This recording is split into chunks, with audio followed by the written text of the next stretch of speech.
Hello student, good morning, જય હિન્દ. દિવસે international સ્કૂલમાં હું બધા બાળકોનું સ્વાગત કરું છું. આજે આપણે બીજો વિડીયો જોઈશું.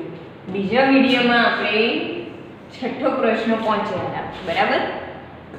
છઠ્ઠા પ્રશ્નમાં શું કહે છે કે 680 ને 13 વડે ભાગતા શેષ ખાલી જગ્યા મળે તો કોને ભાગવાના છે? તો કે 680 ને 680 ને કેટલા વડે ભાગવાના છે? 13 વડે. તો ચલો 13 એકા 13, 13 દુ 26, 13 તરી 39, 13 ચોક 52, 13 પંચા 65. 13 પંચા કેટલા થશે અહીંયા? 65. चलो 8 માંથી 5 જાય તો કેટલા વધે? 3.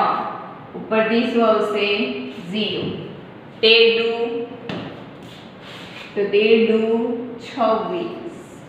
30 માંથી 26 જાય તો કેટલા વધે? 4. તો હવે શેષ કેટલી મળી?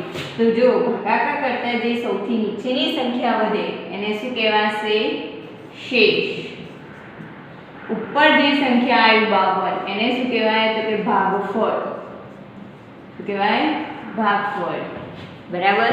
તો તમારે અહીંયા જવાબમાં શું આવશે? તો કે જવાબમાં શેષ કેટલી આવશે? તો કે 4. ચલો 7મો, કોઈ પણ બંધ પર ભૌમિતિક આકૃતિની બધી બાજુઓના માપનો સરવાળો તે આકૃતિ માટે ખાલી જગ્યા દર્શાવે. તો આકૃતિમાં બધી જ બાજુઓનો આપણે સરવાળો કરીએ તો ક્ષેત્રફળ મળે કે પરિમિતિ મળે? તો આપણને શું મળે? પરિમિતિ. તો આનો જવાબ શું આવશે? તો કે બધી જ બાજુઓનો સરવાળો તે આકૃતિની શું કહેવાશે? પરિમિતિ. બરાબર. એક ચોરસ બાજુની લંબાઈ છે 6 સેમી, તો ચોરસની પરિમિતિ કેટલી? તો ચોરસની પરિમિતિ કેટલી આવશે? તો કે 4 ગુણ્યા બાજુ. તો 4 ગુણ્યા બાજુની લંબાઈ કેટલી છે? 6. 6 ચોક 24 સેન્ટીમીટર. આપણે વિકલ્પોમાં પણ આ દાખલો જોયો તો અહીંયા સેન્ટીમીટર કેટલા મળશે તમને? 24 સેન્ટીમીટર. ચલો 9મો, કોઈ પણ બંધ ભૌમિતિક આકૃતિ એ સપાટી પર રોકેલી જગ્યાનું માપ એ આકૃતિ માટે ખાલી જગ્યા દર્શાવે છે. બંધ આકૃતિએ સમતલમાં દોરવામાં આવે તો એ સમતલમાં રોકેલી જગ્યા કહેવાય. તો એ રોકેલી જગ્યાને શું કહેવામાં આવે? તો કે ક્ષેત્રફળ. આપણે ક્યાંય પણ આપણું મકાન બનાવીએ, બરાબર. જમીનના એક ટુકડામાં આપણું મકાન બનાવીએ. હવે મકાને જમીનમાં જે શું કરશે? અમુક જગ્યા રોકશે. એ જે જગ્યા રોકે છે એને શું કહેવાશે? તો કે ક્ષેત્રફળ. મકાને રોકેલી જગ્યાનું ક્ષેત્રફળ. તો અહીં જવાબમાં શું આવશે? તો કે ક્ષેત્રફળ. આપણે 10મો, 28 ના અવયવો ખાલી જગ્યા છે. તો 28 ના અવયવ કઈ રીતે પડાય? તો તમને આવડે છે ને અવિભાજ્ય સંખ્યાની રીતે. તો જો અહીંયા પાડીએ આપણે 28. સૌથી પહેલા તો કઈ સંખ્યા વડે આપણે એને ભાગવાનું? 2 વડે. 2 વડે ભાગીએ તો શું આવશે? તો 14 દુ 28. ફરીથી 2 વડે કરીએ તો 7 દુ 14 અને 7 એ 1. તો 28 ના અવયવ કયા કહેવાય? તો કે 2, 7, 14 અને 28. બરાબર. અને 1 પણ આવશે. તો અહીંયા આગળ લખી નાખીએ 1. દરેક સંખ્યા એ ખાલી જગ્યાનો અવયવી છે. તો દરેક સંખ્યા એ પોતાનો તો અવયવી છે જ તે. તો અને બીજા કોનો છે? 1નો. 12મું જો તમને એમ કીધું છે કે આ જે વર્તુળ આપેલી છે એમાં હવે કોઈ પણ બે ભાગમાં શું કરેલી છે? લાઇનિંગો કરેલી છે. તો જે આ લાઇનિંગો જે કરેલી છે હવે કેટલો અપૂર્ણાંક દર્શાવે છે? તો સૌથી પહેલા વર્તુળમાં કેટલા ભાગ પાડ્યા હતા? તો કે 1 2 3 4 5 6 7 8. કુલ ભાગ કેટલા છે? તો કે 8. તો જે કુલ ભાગ છે એને આપણે સામા લખીશું? છેદમાં. અને ઉપર કે શું લખીશું? રંગીન ભાગ. તો શું કહેવાશે? 2/8. 13મું જો, આકૃતિની શું શોધવાની છે? તો કે પરિમિતિ. ચલો આની પરિમિતિ કેટલી આવશે? તો કે 4 + 4 8. 8 ને 6, 8 ને 6 કેટલા થાય? 14. 14 ને 3 17. 17 ને 3 20. 20 ને 6 તો કે 26 મીટર. બરાબર. 70 નો ખૂણો ખાલી જગ્યા થાય. બોલો, જો 90 થી નાનું માપ હોય તેને શું કહેવાય? લઘુકોણ. 90 થી મોટું હોય તેને શું કહેશો? ગુરુકોણ. અને 90 પોતે હોય તો કાટકોણ. તો 70 અંશ છે તો એ કેવું માપ દેખાય છે તમને? મોટું કે નાનું? તો કે નાનું. તો એને શું કહેશો? લઘુકોણ. સરળ કોણનું માપ ખાલી જગ્યા થાય તો સરળ કોણનું માપ કેટલું થાય? 180 અંશ. ખબર પડી બધાને?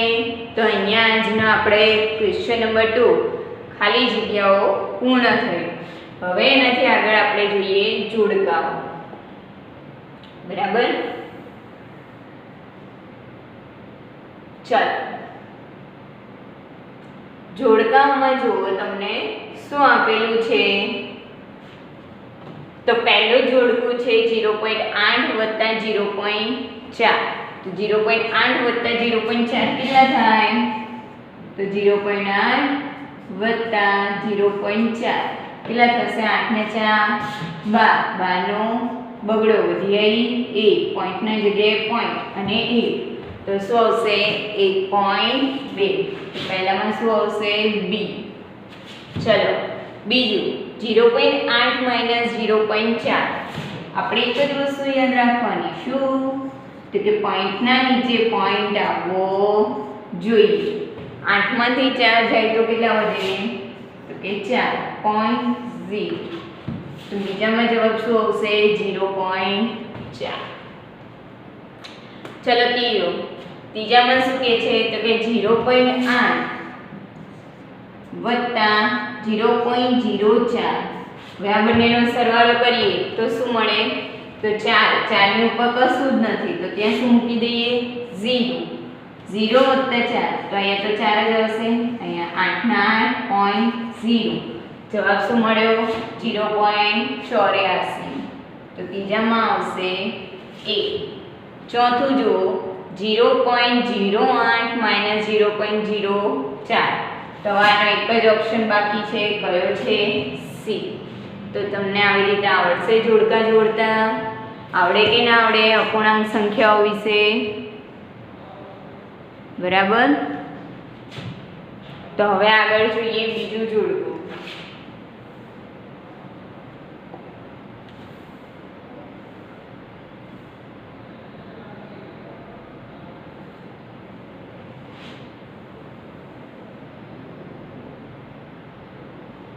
બરાબર.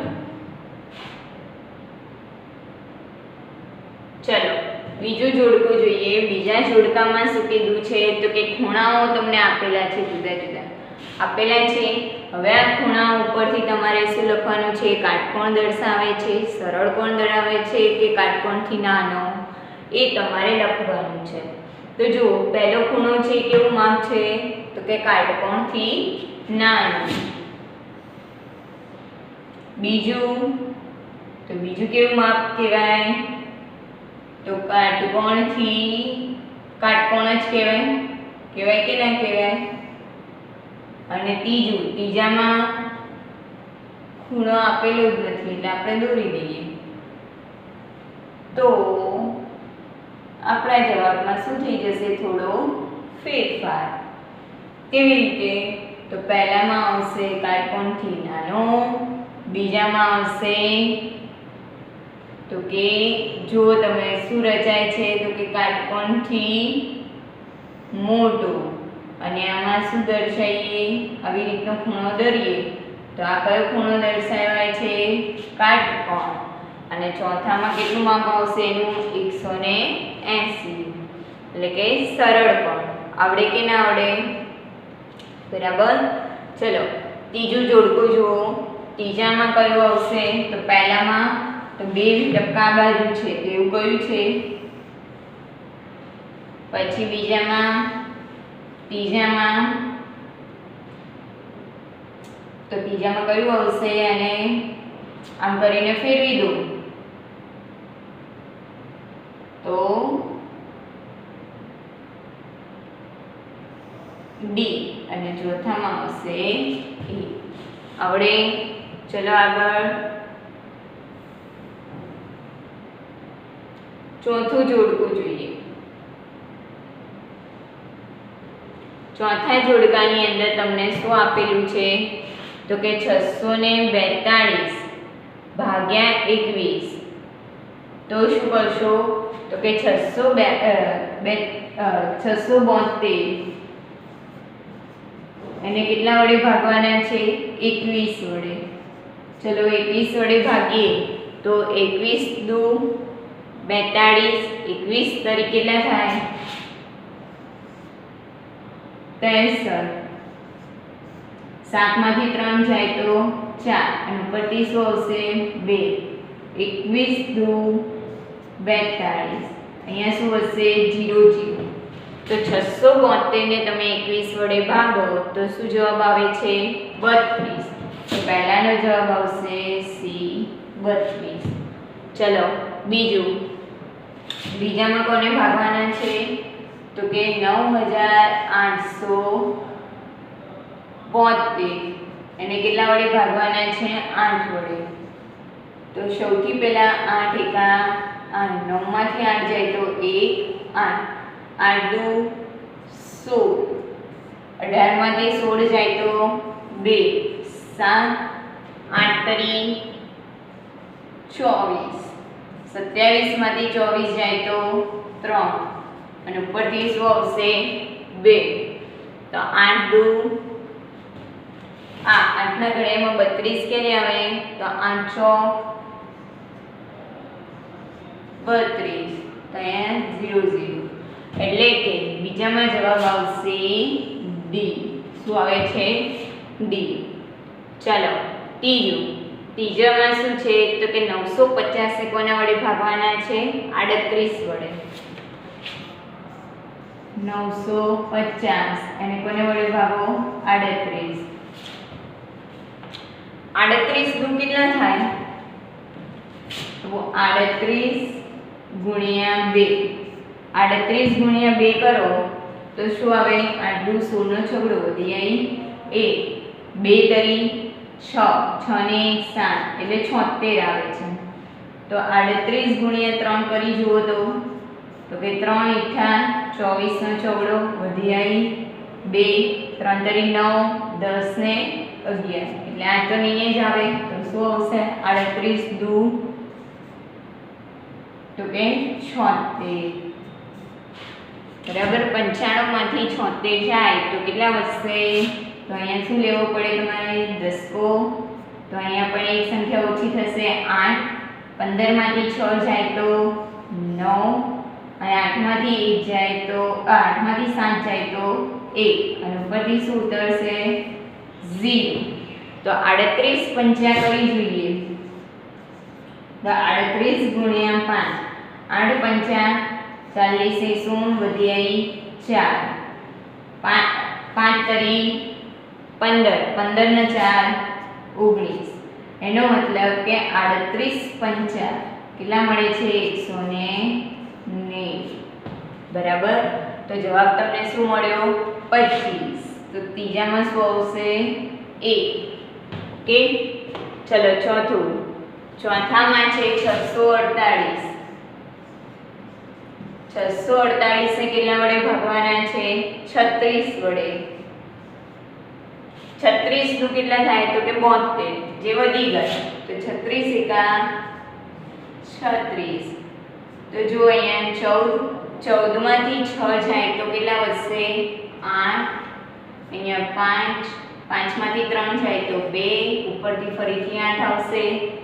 તો હવે 36, 36 ને કેટલા વડે હું ગુણું તો એનો એકમનો અંક 8 મળે. તો 6 ના ઘડિયામાં કઈ એવી સંખ્યા છે? 6 36, 6 તો 42, 6 ઈઠા 48. તો આપણે કેટલા વડે ગુણીશું? 8 વડે. 8 6 48, 48 નો 8 રો વધીએ 4, 8 કરી 24, 24 ને 4 28. તો 36 ઈઠા 288. જવાબ શું આવશે? 00. તો ચોથામાં જવાબ મળે 18. બરાબર. ચલો